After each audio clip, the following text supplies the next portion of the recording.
So the one that's making a lot of a splash right now is the idea for a so-called ban on assault weapons. And the latest person leading this charge is Vice President Kamala Harris. Over the weekend, she gave some comments to reporters explaining why she thinks we need to reinstate a ban on assault weapons. Take a listen. On the issue of gun violence, I will say, as I've said countless times, we are not sitting around waiting to figure out what the solution looks like. We're not looking for a vaccine. We know what works on this. It includes, let's have an assault weapons ban. You know what an assault weapon is? You know how an assault weapon was designed? It was designed for a specific purpose: to kill a lot of human beings quickly.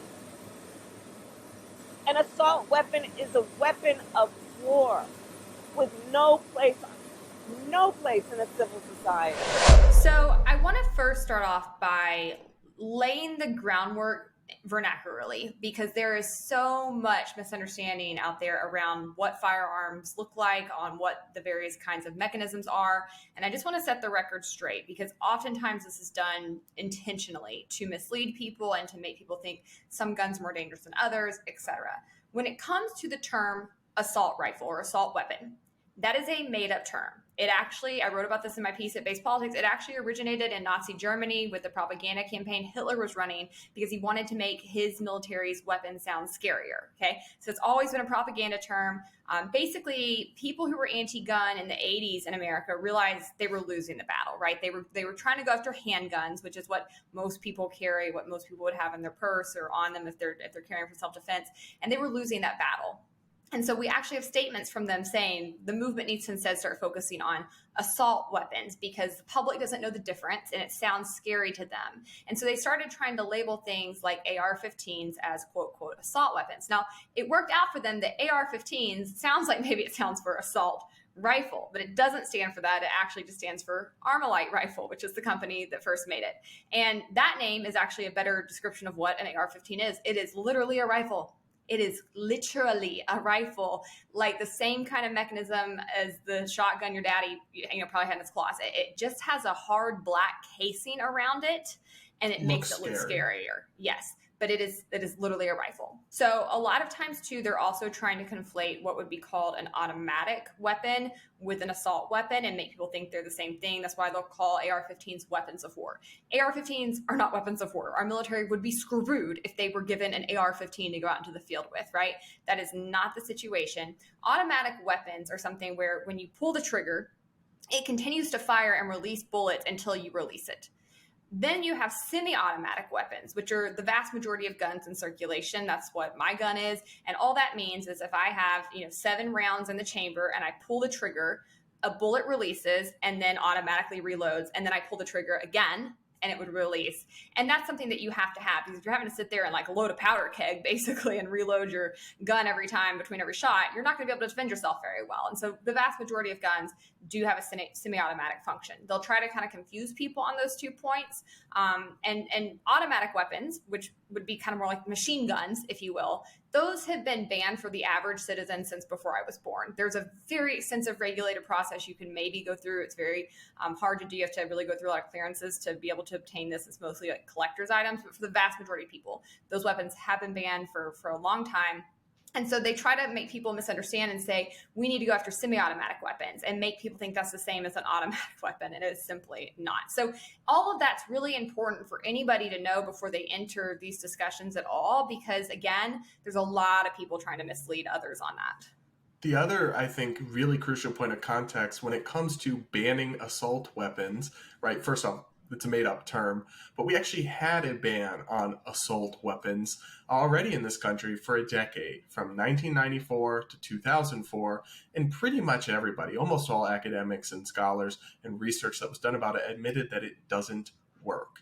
And now a comprehensive review of all the research by the RAND Corporation, they looked at all the studies, they found that no qualifying studies showed that banning assault weapons reduced mass shootings or violent crime.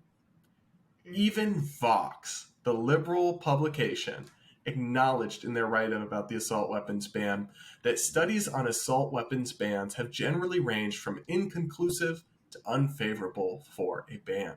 And the reason why the assault weapons ban objectively didn't work, didn't make Americans safer, is because it's a made-up term. They were banning some guns and not others, based not on their actual lethality or the mechanisms of how they worked, but based on their appearances, which ones looked scarier than others.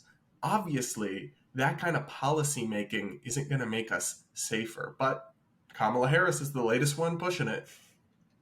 I mean, she loves some old 1990s tough on crime legislation. You know, she and Joe Biden both just like cannot think of something new other than what was done decades ago. But you're right. Like, we've never seen a meaningful difference from it. And I mean, that goes for all gun control. We've never seen a meaningful difference from it. But certainly this like made up classification of trying to ban assault weapons. Again, go to a gun store, try to buy a gun, tell them you want to buy an assault weapon. They're going to look at you like you're crazy. They're going to think you're actually like somebody in there trying to hurt people, because it's not even a thing. Like, that's not something that you go in and buy. So this is not how you write public policy. I mean, even as just somebody who writes legislation, who works on legislation, you need to be precise in what you're doing. And these kinds of proposals simply make no sense. We also have to point out that most assault weapons, made up term, right? But they're never actually used to murder anyone or do anything wrong at all. I mean, there are over 16 million AR-15s in this country. 16 million. And that's just one type of assault weapon. And you know how many people are killed by rifles of all kinds in the US per year? Only 300. That means that 99.9999999% of AR-15s are never used to murder anybody or do a mass shooting or anything. So you're trying to ban something for the absolute statistical exception, and it just doesn't make any sense. It's all about fear and rhetoric and scary definitions, but it's not rooted in the numbers or facts. Well, it's about incrementalism. I mean, let's be really honest. People on the very far left do ultimately want to get to a society where guns are banned, and they know that they can in no way right now politically go after handguns, go after pistols. And so they're going to take what they can get, and what they think they can get right now is a ban on these rifles. And so I think that it's important to remember, like, that's the way that they move and work.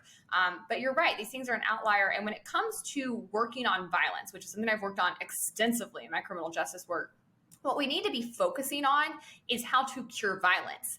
And there are many cures for violence. There's a lot of things we could be doing as a society that would actually identify people who might be a threat and actually work to prevent them from repeating cycles of violence that we're not doing right now, because we keep wasting our time talking about proposals like this that would do nothing, and that also, it must be pointed out, are going nowhere. They don't have the political capital to get this done. And yet every time something like this happens, instead of actually looking for solutions that could make people safer, we waste our time doing this. And I'm kind of fed up with people like Kamala Harris for that reason.